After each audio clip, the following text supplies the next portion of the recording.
Congress BJP নালাগে, আমাক ন্যায় লাগে। আমাক মিঠাতেল নালাগে, লাগিব নেকি মিঠাতেল? লাগিব নেকি? আমাক মিঠাতেল দৰকাৰ নাই, হিমন্ত বিশ্ব শৰ্মাই আমাক ন্যায়টো দিলেই হ'ল। প্ৰথম কথাটো হৈছে হিমন্ত বিশ্ব শৰ্মা সবচে ঘাটু। সি গোটেইখিনি লুকুৱাই ৰাখিছে আৰু লুকুৱাই থাকিব। সি গম পাইছে তাক ঘনীয়েকো ফচিছে, ফচাৰ কাৰণে সি এনেকুৱা অৱস্থা কৰি আছে। জুবিনক এতিয়ালৈকে ন্যায় দিয়া নাই, কিহৰ কাৰণে ন্যায় দিয়া নাই?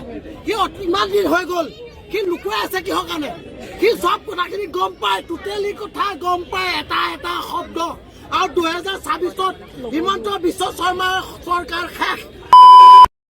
নমস্কাৰ বন্ধু বান্ধৱীসকল, আমাক মিঠাতেল নালাগে, আমাক জুবিনদাৰ ন্যায় লাগে। আমাক ৰাজনীতিক পলিটিক্স কংগ্ৰেছ বিজেপি একো নালাগে, খালি আমাক ন্যায় লাগিব। সকলো ৰজাসকলে চিঞৰি ফুৰিছে জুবিনদাৰ কাৰণে ন্যায় লাগিব। ঠিক তেনেদৰে অসমৰ মুখ্যমন্ত্ৰী ডক্টৰ হিমন্ত বিশ্ব শৰ্মা ডাঙৰীয়াই হত্যাকাৰী শ্যামকানু মহন্ত আৰু সিদ্ধাৰ্থ শৰ্মাক গ্ৰেপ্তাৰ কৰিলে। ঠিক তেনেদৰে আকৌ আমাক ন্যায় লাগিব। আপোনালোকে এতিয়া কমেণ্ট কৰি জনাওক, হত্যাকাৰী 20 বছৰলৈকে জেল খাব লাগে না ফাঁচি দিব লাগে হত্যাকাৰী? আপোনালোকে কমেণ্ট কৰি জনাই দিব। কিছু মানুহে কৈ আছে যে হত্যাকাৰীক 20 বছৰ বা 30 বছৰ জেল দিলে ভাল হ'ব, কিন্তু মোৰ মতে মই ভাবিছোঁ এনেকুৱা জেল দিলে আমাৰ একো ন্যায় নহয়। কিবা এটা কি কৰিব লাগিব, শাস্তি দিব লাগিব। আৰু আপোনালোকে কমেণ্ট কৰি জনাব, সেই হত্যাকাৰীসকলক জেল দিয়া ভাল নে ফাঁচি দিয়া ভাল, না কিবা এটা কৰি সিহঁতকো জুবিনদাৰ লগত পঠোৱা ভাল? আপোনালোকে কমেণ্ট কৰি জনাব। ঠিক আছে বাৰু, আপোনালোকে ভিডিঅ'টো চাই ল'ব আৰু কমেণ্ট কৰিব নাপাহৰিব। আমাৰ সকলোৱে চিঞৰি জুবিনদাৰ জাষ্টিছ ফৰ বিচাৰি আছে। আপোনালোকে এতিয়া কমেণ্ট কৰি জনাব, গৰিমা বাও আজি কেইবছৰ হ'ল জুবিনদাৰ লগত এনেকুৱা হাঁহি ফূৰ্তি আছিলে, এতিয়া হঠাৎ কি হ'ল জুবিনদাৰ গৰিমা বৌৱে কি হ'ল অকলশৰীয়া হৈ গ'ল। সেইটো দেখা পায়ো আমাৰ অসমৰ মুখ্যমন্ত্ৰী ডক্টৰ হিমন্ত বিশ্ব শৰ্মাই এতিয়ালৈকে ন্যায় দিব নোৱাৰিলে। এইটো কথা কি হ'ল বাৰু? মিঠাতেলটো পিছলৈ হ'ব, আমাক ফাৰ্ষ্টত ন্যায় লাগিব। তেনেদৰে কোৱাটো আমাৰ ৰজাসকলৰ কোৱা মতে মানে একো ভেলু নাই নেকি? কোৱা কথাবিলাক বা গৰিমা বৌৱে ফেচবুকলৈ জাষ্টিছ ফৰ জুবিন গাৰ্ড বুলি এটা কমেণ্ট কৰি কিবা টেক্সট কৰি পষ্ট কৰি আছে, এইটো কথা একো ভেলু নাই নেকি? আপোনালোকে কওকচোন বাৰু। ঠিক আছে, আপোনালোকে ভিডিঅ'টো চাই ল'ব আৰু কমেণ্ট কৰিব নাপাহৰিব। মোৰ চেনেলত প্ৰথমবাৰ স্বাগতম জনালোঁ। আপোনালোকে যদি নতুন আহিছে ছাবস্ক্ৰাইব কৰি ল'ব আৰু ভিডিঅ'টো শ্বেয়াৰ কৰি দিব দেই। চাই লোৱা। কংগ্ৰেছ বিজেপি নালাগে, আমাক ন্যায় লাগে। আমাক মিঠাতেল নালাগে, লাগিব নেকি মিঠাতেল? লাগিব নেকি? আমাক মিঠাতেল দৰকাৰ নাই, হিমন্ত বিশ্ব শৰ্মাই আমাক ন্যায়টো দিলেই হ'ল। কাৰণ বিষয়টো যিহেতু জুবিন গাৰ্গটো কাকো এৰি দিয়া নহ'ব। আমি সৰু মানুহ, সৰু কথা ভাই, বেলেগ একো বিচৰা নাই। আমাৰ মাটি আছে, আমি এলা সৰিয়হৰ খেতি কৰিম, মিঠাতেল নালাগে, ন্যায় লাগে, ন্যায় লাগে আমাক। আমাক মিঠাতেল দৰকাৰ নাই, হিমন্ত বিশ্ব শৰ্মাই আমাক ন্যায়টো দিলেই হ'ল। আমাক মিঠাতেল দৰকাৰ নাই, হিমন্ত বিশ্ব শৰ্মাই আমাক ন্যায়টো দিলেই হ'ল। আমাৰ মাটি আছে, আমি এলা সৰিয়হৰ খেতি কৰিম, মিঠাতেল নালাগে, ন্যায় লাগে, ন্যায় লাগে আমাক। আমাক মিঠাতেল নালাগে, লাগিব নেকি মিঠাতেল? লাগিব নেকি? আমাক কি লাগে? ন্যায় লাগে দাদা, আমাক ন্যায় লাগে, গম পাইছে? আৰু নট অনলি সিদ্ধাৰ্থ শেখৰ, ইয়াৰ লগত জড়িত প্ৰত্যেকজন মানুহক উচিত শাস্তি আইনে দিব লাগিব আৰু লাগিব। হিমন্ত বিশ্ব শৰ্মাই এটা কথা মনত ৰাখি থওক, একদম অনুৰোধ জনাই পেলাই কৈছো, আমি ন্যায়হে বিচাৰিছো, আমি মিঠাতেল নাই বিচৰা।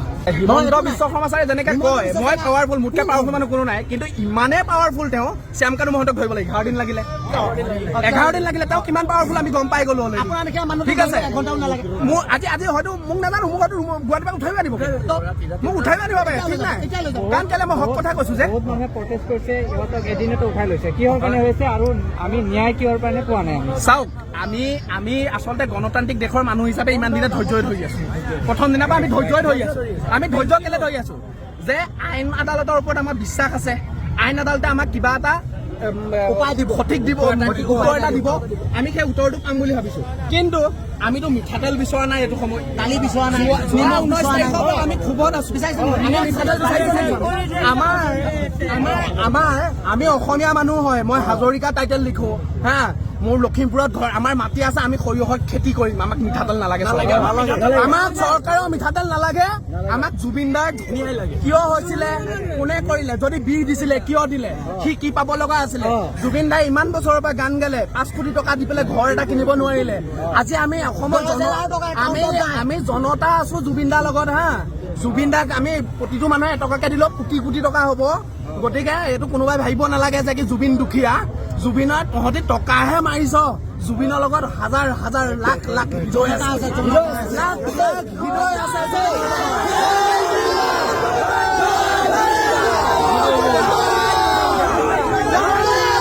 জুবিনক কেতিয়াও অকলশৰীয়া একো হেৰি নকৰে গতিকে হিমন্ত বিশ্ব শৰ্মাই এটা কথা মনত ৰাখি থওক একদম অনুৰোধ জনাই পেলাই কৈছো আমি ন্যায়হে বিচাৰিছো আমি মিঠাতেল নাই বিচৰা দেই আমাক ন্যায় লাগিব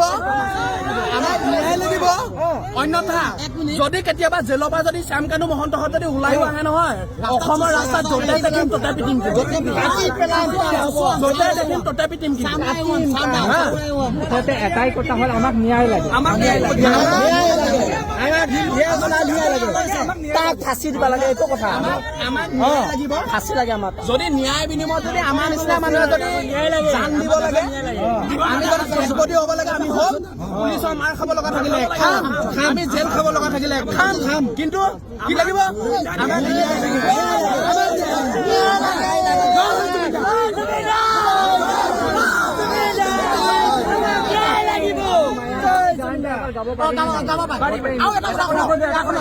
আমাক আমি গালি বিচাৰিছিলো নে আমি গালি বিচাৰিছিলো হিমন্ত বিশ্ব শৰ্মাক ন্যায় লাগিবই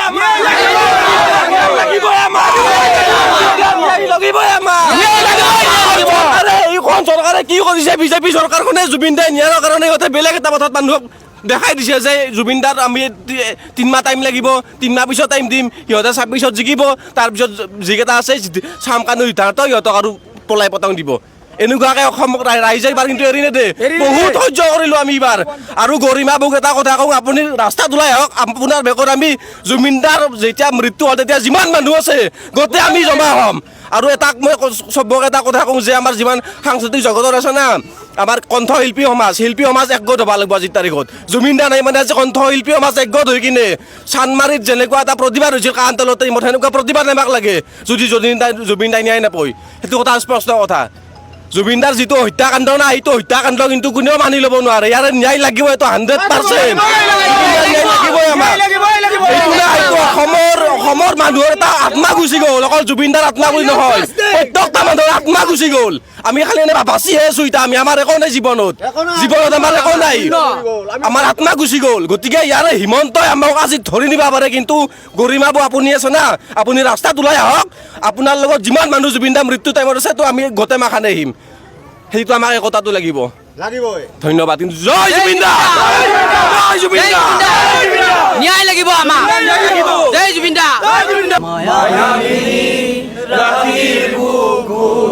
দেখা পালো তোমাৰ ছবি ধৰা দিলা গোপনে আহি ইয়াৰ কোন লা লা লা লা লা লা লা লা লা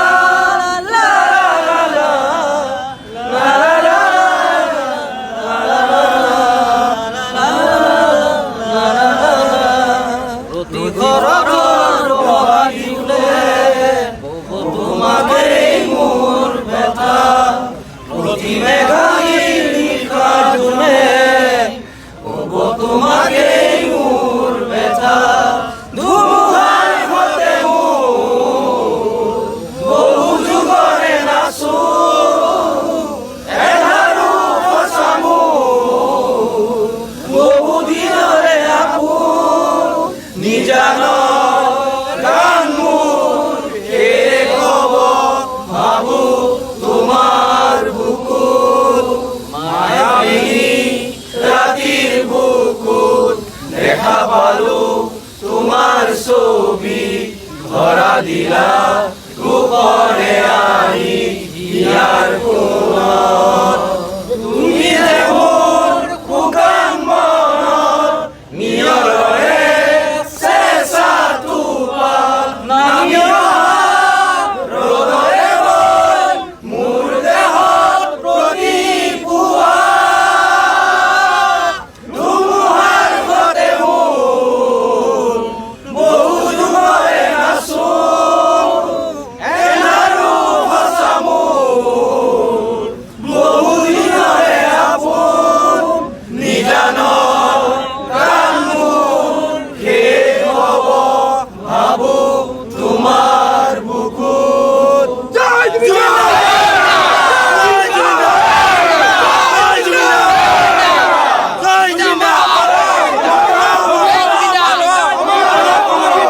ওকে সকলোৱে ভিডিঅ'টো দেখা পালা যদি শেষলৈকে ভিডিঅ'টো চাইছা আপোনালোকে বুজি পালা এতিয়া কমেণ্ট কৰি জনাব আৰু হেশটেগ দি হেশটেগ লগাই আমাৰ জুবিনদাৰ কাৰণে জাষ্টিছ ফৰ জুবিনদা বা জাষ্টিছ ফৰ জুবিন গাৰ্ড বুলি আপোনালোকে কমেণ্ট কৰি জনাব ঠিক আছে এতিয়া নেক্সট আপডেটত লগ পাম thank you so' much video' সম্পূৰ্ণ চোৱালৈকে ধন্যবাদ নেক্সট আপডেটত লগ পাম বন্ধুসকল যদি চেনেলত নতুনবাৰ আহিছে ছাবস্ক্ৰাইব কৰি ল'ব এনেকুৱা লেটেষ্ট আপডেট আপোনালোকক সদায় পাই থাকিম এই কাৰণে আপোনালোকে বেল নটিফিকেশ্যনটো অল কৰি ল'ব ঠিক আছে বাই বাই